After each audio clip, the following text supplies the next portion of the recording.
Chapter 11. Skunk Ape Poo.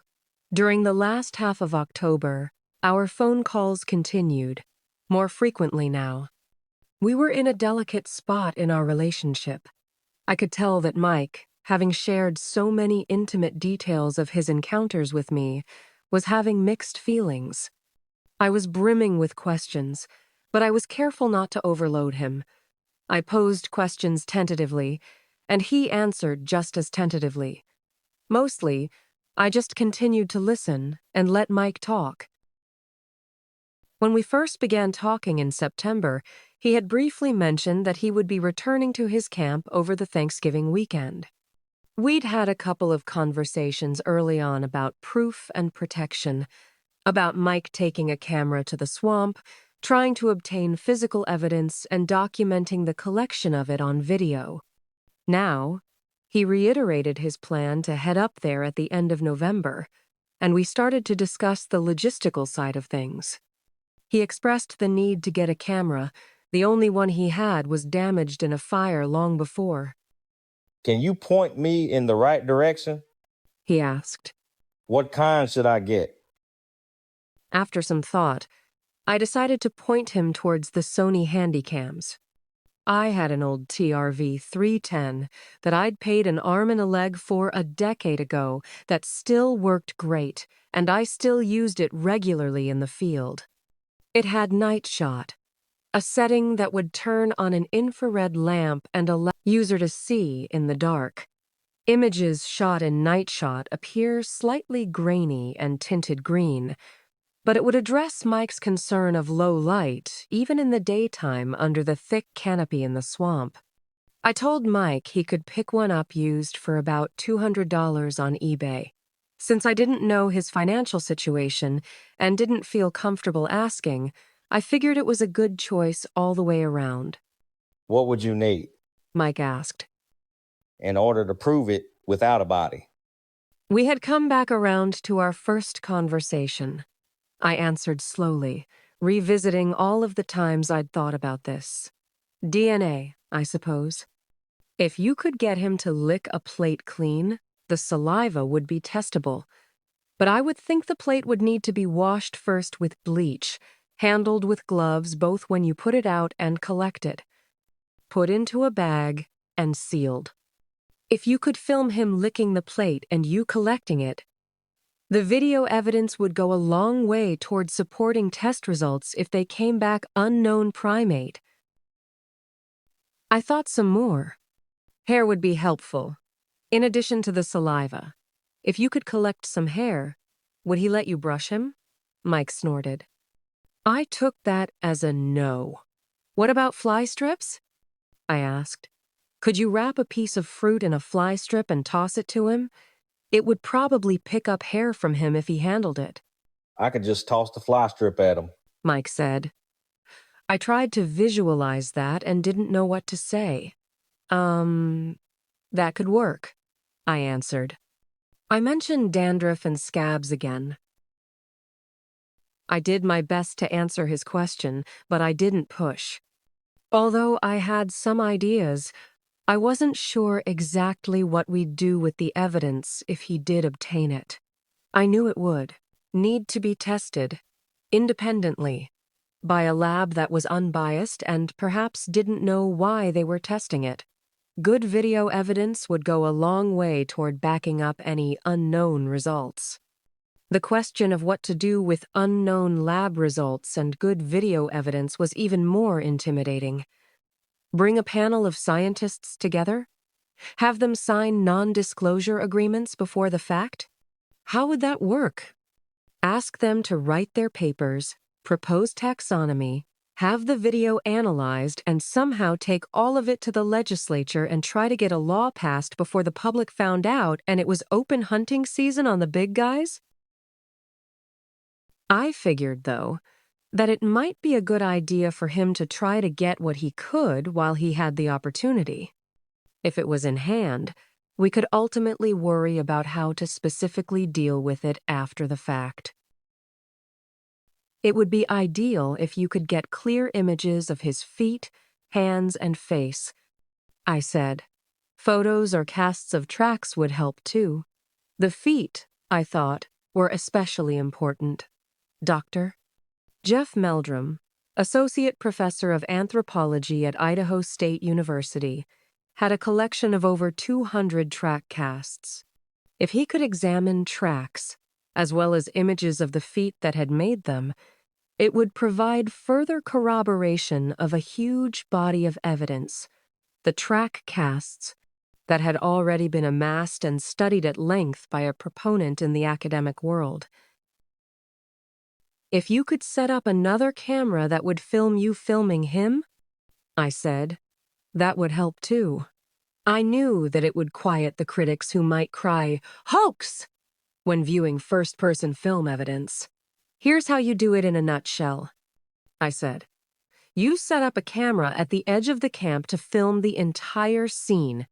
Get him set up with the plate, toss him the fly strip, whatever. Then, you hold the other camera in your lap, maybe under a jacket or something, and film him. Even as I said it, it sounded ridiculous, but it was the best I could come up with. It reminded me of all of the emails I'd gotten over the years from guys saying, "It's easy. Just grab a tranquilizer gun, get in a helicopter. Great in theory, not so practical in application." I didn't hold out much hope. It wasn't that I didn't believe that Mike's contact with the creature was close enough to obtain the evidence. I was simply trying to picture Mike, sitting in the swamp, doing all of these weird things, and the skunk ape sitting there and taking it without raising an eyebrow. It just didn't seem feasible. This wasn't an inanimate object Mike would be interacting with. It was a big, wild creature, and presumably dangerous if pissed off. This made me consider something else. About the infrared, I said to Mike. What about it? There's some indication that they may be able to see it. Use it carefully and sparingly if you do get an infrared camera. I sent Mike a couple of links to used Sony cameras on eBay. A couple of days later, I got an email from him. I need to take a little pause. I'll be in touch when I can. I had a feeling Mike was a little overwhelmed. While I'd done everything I could to sit back and simply let him direct our conversations, I knew that none of this could be easy for him. He was finally spilling the beans about something he'd experienced for a long time but had never told anyone about. And now we were discussing taking it even further. I was fine with giving him the space he needed. We were out of touch for about a week. In the meantime, a friend of mine, a researcher in Texas, called me. We were talking about a lead I'd given him that he'd been following up on, and somehow he ended up doing a George Bush impersonation in the course of the conversation. I was amazed at how accurate it was. Wouldn't it be funny? I asked. If Old W was a Bigfoot researcher, interviewing Elvis as a witness? I wonder what that would sound like. I soon found out. He sent me a clip of him, as George W., interviewing Elvis. The impersonations were dead on. I was amused, and posted it on YouTube and the blog. Bigfoot research can be a serious and frustrating endeavor, and sometimes a grin helps me bear it. The clip was a dead-on vocal impersonation of George W. as the investigator, interviewing Elvis, who'd sighted a Sasquatch on his porch, found footprints all around his caddy, and was all shook up. In the clip, my friend made a veiled reference to Dick Cheney and the quail hunting episode, in which Cheney accidentally shot a man with birdshot, saying, as George W., "I got a guy. He's pretty good with a gun. Worked with him a long time. Gonna send him out there. See if he can scare up what this is." I was so busy being amazed by my friend's ability to impersonate these characters so accurately that the gun reference didn't even register. I heard from Mike shortly after that. Maybe you and that ass clown think it's funny to joke about sending someone out with a gun to find Bigfoot, but I don't think it's funny at all. It's one thing to carry a gun to protect yourself, and another to carry one to kill a Bigfoot. I made a mistake contacting you. I think you're a good person, but you're too close to the ones I want to protect them from. I'm sorry it worked out like this, but too much is at stake, and I don't know who to trust. And speaking of trust, how can I trust someone who makes jokes about killing a Bigfoot and posts crap like that? I can't afford to take any chances with my friend's life. I owe him that much. I'll send you a photo of him. And maybe when you look into his eyes, you'll see what I see and understand why I feel the way I do. Other than that, I won't be in contact with you anymore. Thanks for listening. It was great talking to you. Like we say in the swamp, smell you later. Mike and the big guy. I felt dazed by Mike's email. I hadn't even considered the implications of the humor. I tried to call him, but he didn't answer. I emailed him back. I left you a message this morning, but I feel the need to write. I'm feeling pretty upset right now. I never realized, not for a moment, that his humor would be taken like this. The reference he made to a guy with a gun was a veiled reference to Dick Cheney and the hunting incident from the perspective of George Bush. It was big news and fodder for a lot of political humor during Bush's presidency. I got the joke as soon as he said it. The joke being about Dick Cheney and the running joke that the vice president went around shooting people. Not about seriously killing or injuring a Sasquatch. It never dawned on me that anyone would think for one moment that I would condone hurting one of these creatures in any way. Everyone who knows me knows where I stand on that. Looking at it, I suppose the humor could be misconstrued, and I'm horrified to think that anyone would think that I would feel that way. I've placed a note on the YouTube video to that effect. This investigator is one of the sweetest people I know and is not interested in shooting a Bigfoot any more than I am. It was political humor. He was doing impressions for me on the phone one day, and I asked him what it would sound like if George Bush, as a Bigfoot investigator, interviewed Elvis as an eyewitness. That was his take on it. I understand that you are protective of your guy. So am I. I've spent 2 decades doing everything I can to understand and protect them, and I don't know what more I can possibly do to make you understand that. It hurts me to think that someone, anyone, would think so poorly of me and my intentions when they are, and have always been, nothing but the best when it comes to the safety of the big guys. I'm sorry you misunderstood. It wasn't intended to offend anyone or condone anything destructive. He was just being the silly guy I've always known. Sincerely, Autumn. Mike wrote back. Okay, I get it, and it still ain't funny. You need to understand that I come from a different world than you. There ain't no bunny rabbits and butterflies where I come from. I'm not mad at you. After all, you're only human, and I should not hold you up to big guy standards. If you want to know where I'm coming from, click on our document. I gave you a short look into my life. You'll more than likely run screaming into the woods or something like that after you read it, and I would not blame you if you did. You'll see why it's hard for me to trust people. I clicked on the document and read and understood. Mike had written several pages about his life and the things he'd experienced in his past. Suddenly, the reasons for his desire to escape the world and head for the swamp were crystal clear. This man had endured more tragedy, through no fault of his own, than anyone had a right to. I suddenly not only understood his inability to trust, I could see why his relationship with the big guy meant so much to him. He'd been on the brink of hell, and his friend had helped bring him back. I realized at that point that my relationship with Mike, distrusting, grouchy, big-hearted Mike, was not so different from his relationship with the big guy. The balance was delicate. Misunderstandings were bound to occur when you were dealing with an enigma wrapped in a mystery, and all you could do was your very best to allow the other to remain in control. I wrote him back. I read what you posted on there, and I hurt for you.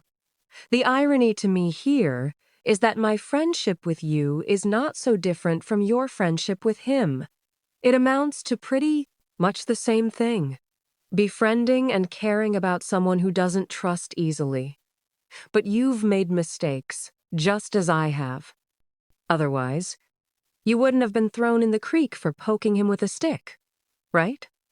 The difference is, he didn't get up and walk away for good, leaving you sitting there with a bewildered look on your face. All of the time you'd spent caring about him and trying to understand him amounting to nothing. I am a researcher second, a friend first. That's how I feel about you, and that's how I feel about the big guys. Always have, always will. Again, ironically, if you were to sit down with him and have a conversation, I suspect it would go something like the one I'm about to have with you. There are people in this world you can trust, and people you cannot. People, even those you can trust, will rarely behave perfectly in your eyes, probably because you come from a place that is difficult for them to understand. But who you put your trust in, ultimately, will determine your fate because, like it or not, we all coexist on this planet, and you're bound to interact with others at some point. There are people who will genuinely reach out to you, who do care. Those are the ones who deserve your patience, because there are rewards for trusting people, like genuine friendship and being on the receiving end of real affection. Snapperhead, sincerely, Autumn. Mike replied with his typical humor. I was thinking about you all day and feeling like crap. Felt like I broke up with my best girlfriend. Not the one with the hairy legs and the tattoo, the other one with the dirty neck and stringy hair. I feel bad for showing my ass. You don't deserve to be treated like that, and yes, I am a snapperhead. I think I was more pissed at him than at you. I don't like Bigfoot researchers and never will, and when I hear Bigfoot and guns in the same sentence, I want to go skunk ape on someone's ass. I don't want you to hurt for me. That ain't why I told you that stuff. I just wanted you to know what you were dealing with so that you might understand why I do some of the things I do and why I feel the way I do about things and why I don't trust people and almost never give second chances. As far as the big guy goes, I know what I'm going to do, and it protects him and me and lets people get to know him. And when the people get to know him, they will love him and demand that he be protected. It's not a great plan, but it's the only one that I have, so I will go with it. Sincerely, Mike P.S. I wrote this song just for you. It goes to the Joe Stampley song, Do You Ever Fool Around? What do you get a girl who has everything? Do you get her diamonds and fancy things? Let me tell you what I do. I always get her skunk ape poo. Yes, I get her skunk ape poo. I bag it up just for you. And when your friends ask, what did you get? Smile and say, a bag of skunk ape shit. Yes, I give her skunk ape poo. Only the best will do for you. It ain't done yet. I wrote back. You crack me up, Snapperhead. Just let me know if there's anything I can do to help you. With anything. I mean, not just the big guy. I'm happy to be a sounding board, or whatever. That's what friends do. And I'd rather not receive any skunk ape poo, if it's all the same to you. We'll just say it's the thought that counts. We'd gotten through it. Somehow. Because that's what friends do.